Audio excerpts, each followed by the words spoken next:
Bienvenue au mois d'octobre. Cartable après, objectif à fixer. Bonne rentrée scolaire à toutes et à tous.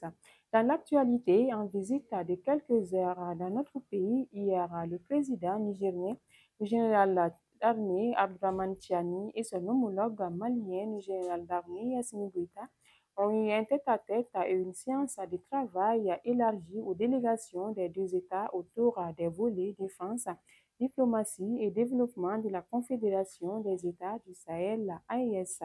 Le président Tiani a regagné son pays dans l'espoir de retourner très vite à Bamako afin de finaliser avec ses homologues du Mali et du Burkina Faso la mise en place de la Banque confédérale d'investissement et de développement et d'autres projets structurants de l'AES. Dans la nuit du 29 septembre, l'aviation des forces armées maliennes FAMA a mené des frappes de précision contre des bases terroristes dans le secteur des Anjebougou, région de Bougouni. De Kaye à Kidal, en passant par Noro du Sahel, Ségou, Sikasso, Mopti, Gao et Tombouctou, les femmes ont récemment mis hors d'état de combat de nombreux terroristes et détruit leurs moyens d'action.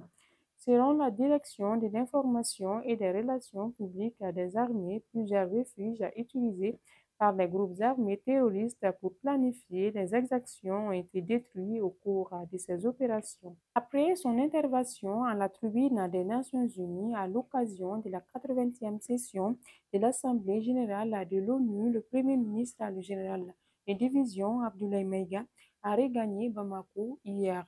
Le chef du gouvernement a eu droit à un accueil triomphal. La foule enthousiaste a donné l'impression d'avoir suivi avec grand intérêt son discours, reprenant même certaines de ses phrases sur des t-shirts comme Yabé au Togo. Les élèves reprennent aujourd'hui les chemins de l'école sur toute l'étendue du territoire national. Après 3 mois de vacances, il faut noter que la rentrée scolaire de cette année est menacée par un mouvement syndical d'enseignants en raison de la suspension des salaires de certains de leurs camarades.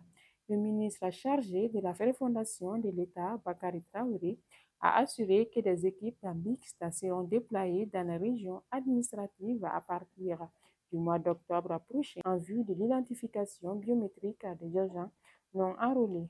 Les autorités du Mali réaffirment leur détermination à faire respecter les prix plafonds du carburant fixés à 725 francs CFA le litre pour le gasoil et 775 francs CFA le litre pour le supercarburant.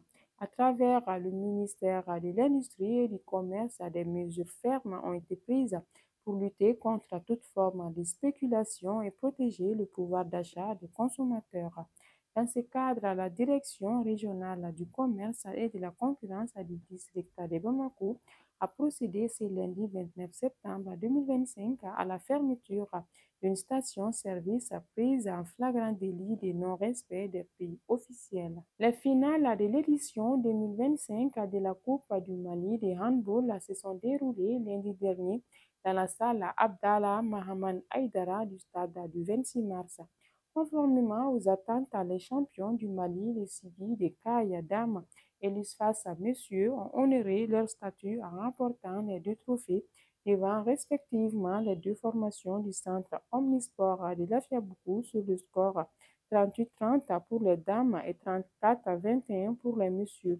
Ces victoires permettent aux deux formations de réaliser le double championnat Coupe du Mali pour la saison 2025. Et c'est la fin de cette revue. Merci de l'avoir suivi. Continuez à nous suivre sur toutes nos plateformes digitales pour ne pas rater des informations.